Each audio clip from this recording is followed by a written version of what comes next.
je m'appelle Catherine Bortolon et comme a dit Nicolas Franck, je vais vous présenter le programme Feeling Safe.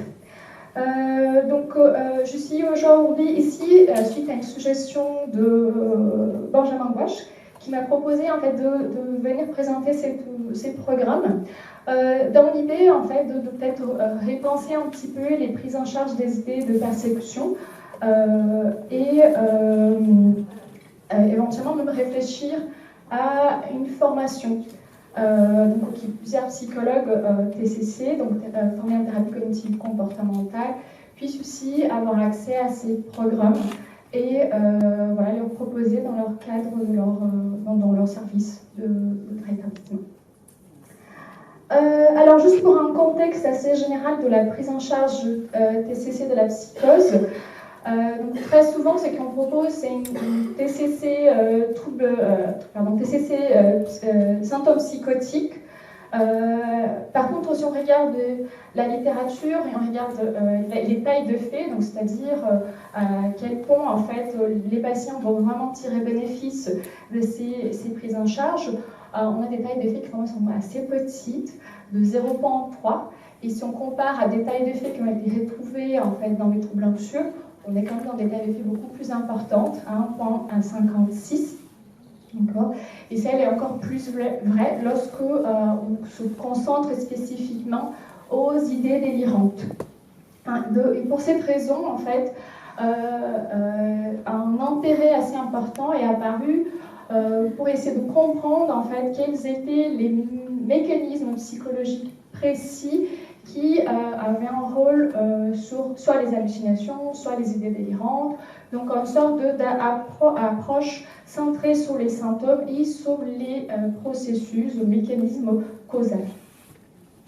Et donc c'est de cette idée qu'est né le programme Feeling Safe, qui était développé par l'équipe de Daniel Freeman à l'université d'Oxford. Ces programmes, c'est le résultat en fait de 15 années de recherche en fait. Et c'est ça qui, à mon avis, fait qu'il soit un programme assez pertinent et intéressant. On devait chercher vraiment pouvoir donner accès aux patients, aux usagers à ces programmes. Donc, comme je vous disais, c'est 15 ans de recherche et donc, dans un premier temps, essayer d'aller regarder tous les processus psychologiques qui pourraient jouer un rôle sur les idées délirantes, soit le sommeil, les évitements, un peu comme dans les troubles anxieux, c'est-à-dire le fait de ne pas se confronter à des choses qui nous font peur, de ne pas se confronter en fait à des situations dans lesquelles en fait, les personnes vont avoir les idées délirantes. Le fait de s'inquiéter beaucoup, l'estime de soi, et je pense que le dernier qui est le plus connu, c'est les biais de raisonnement, entre autres.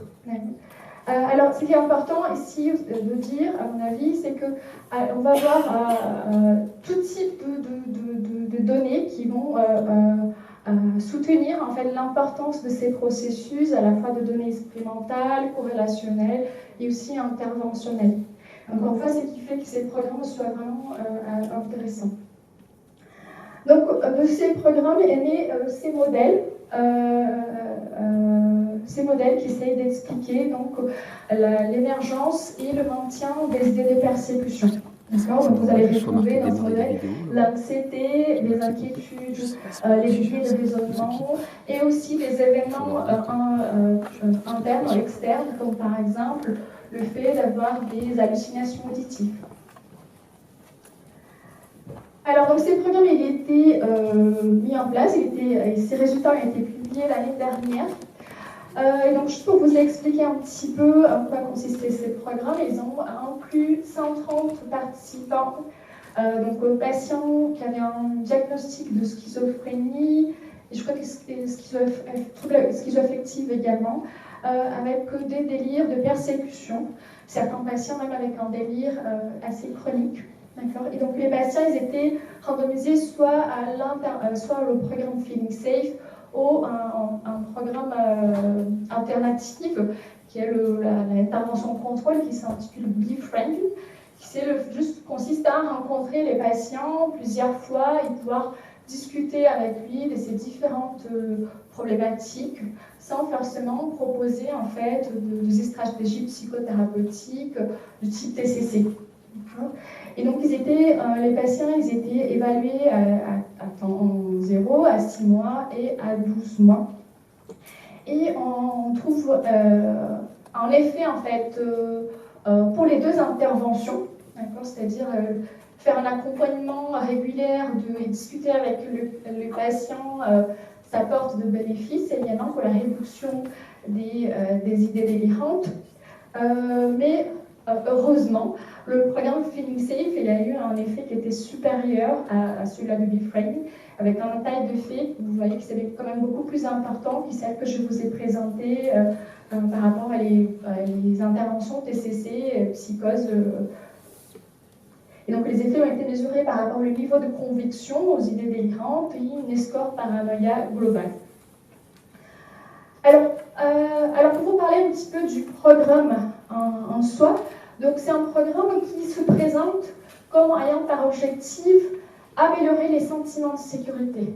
Alors ça veut dire que tout au long du programme, on ne va pas parler de paranoïa, d'idées délirantes, on ne va pas confronter ces idées-là. Au contraire, en fait,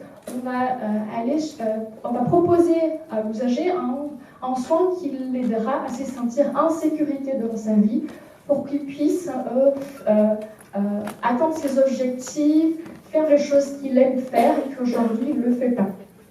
Donc, il y a différents modules. Je vais vous le présenter. Il y a une petite faute, c'est évitement, pas évidemment. Donc voilà, ces différents modules qui sont proposés. Donc, j'ai un peu plus d'informations. Donc, il y a 5 modules, environ 4 séances par module. Même si on peut, voilà, ça c'est le protocole, hein, on peut bien évidemment dans la pratique ça peut faire un petit peu plus, un peu moins. À savoir que ces modules sont proposés individuellement, ils ne recommandent pas que ça soit fait en groupe et que c'est aux usagers de choisir quel module il va participer. Alors, donc c'est vraiment quelque chose individualisé. Donc, dans leur étude, ils avaient en moins 20 séances par usager, mais ça peut varier. Alors, il y a quelque chose qui est important en fait de ce programme, c'est qu'ils sont complémentaires, même si on traite une thématique par module. Il y a des changements que peut-être on ne va pas voir lorsqu'on propose le premier module, qui on pourra l'observer plus tard lors du deuxième ou troisième module. Ça donne vraiment une continuité dans le programme, ils sont très... c'est complémentaire. Alors, donc, le premier module va cibler les inquiétudes, d'accord? Donc, il s'intitule « Vaincre l'inquiétude », à savoir qu'on a tout traduit les modules thérapeutiques récemment. Il y avait 2 modules qui étaient déjà traduits par l'équipe de Montpellier. Il y en a traduit, on les rétraduit, on a traduit les autres modules également. Donc ces premières, ils partent du principe que lorsqu'il y a quelque chose qui se passe dans le quotidien de l'usager qui a des idées délirantes, c'est un aide à s'inquiéter, à se poser des questions. Et si cette personne veut me faire du mal, et si elle est en train de m'enregistrer pour mettre les images dans Facebook, voilà, et ainsi de suite. Et c'est le fait de passer du temps à s'inquiéter qui fait que c'est ça méfiant, encore plus méfiant. Et le fait qu'il y a une augmentation de l'anxiété et de la méfiance, plus il s'inquiète. Donc, dans le programme thérapeutique, on ne va pas parler encore une fois de paranoïa, on va parler de méfiance et de l'inquiétude et comment aider cette personne à s'inquiéter moins dans leur quotidien. Donc, bien évidemment, va falloir travailler sous la motivation et pour ensuite vraiment proposer des stratégies pour que la personne puisse s'engager à d'autres activités et passer moins de temps en fait à ruminer. Alors, ces programmes, et vous allez avoir tout au long dans différents modules, il y a un côté très actif. Donc, c'est-à-dire qu'on va viser la réduction de l'inquiétude, tout pour ensuite augmenter les niveaux d'activité de la personne. en cherchant des choses qui lui plaisent, en fait, qui l'apportent, en fait, des émotions positives. Le deuxième module, c'est le mieux dormir. C'est un module qui, moi, personnellement, je trouve assez pertinent, parce que j'ai l'impression qu'on oublie souvent de faire la prise en charge du sommeil dans cette population. Et malgré le fait qu'on retrouve des troubles de sommeil assez importants, qui impactent de manière assez importante aussi la symptomatologie. Et donc ici, on est dans un programme dans un module d'hygiène du sommeil, globalement. Donc on apprend des bonnes habitudes de sommeil, d'accord, à travailler sur par exemple, la réduction de la caféine, de la nicotine avant de dormir, à organiser la chambre d'une manière qui puisse favoriser le sommeil.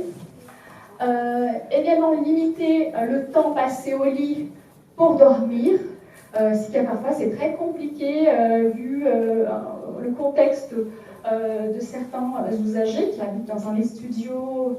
Donc il faut être assez créative à mon avis pour travailler sur ces points-là, mais qui reste très important.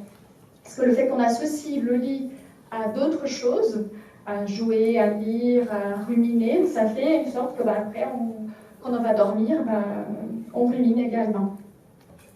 Et on va mettre en place une routine de coucher, en fait, comme on fait pour les bébés.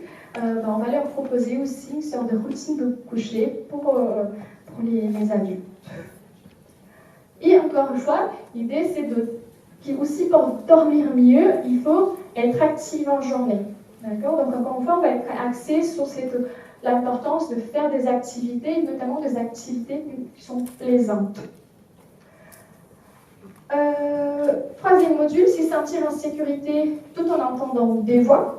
Donc c'est un programme qui cible les hallucinations auditives et qui nous propose donc d'identifier les points chauds qui déclenchent des hallucinations et les points froides, qui sont plutôt de protecteurs. D'accord? Et donc l'idée c'est de diminuer ces points chauds pour que la personne va avoir moins de déclencheurs des voix dans le quotidien.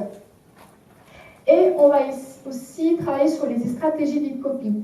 Alors, les stratégies de coping sont considérées comme la première stratégie, la première intervention à être proposée en cas d'hallucination auditive. Et donc c'est ça qui est proposé également ici. Encore une fois, je le répète, le côté actif est très important parce qu'on se rend compte que plus les usagers sont actifs, moins les voix sont présentes.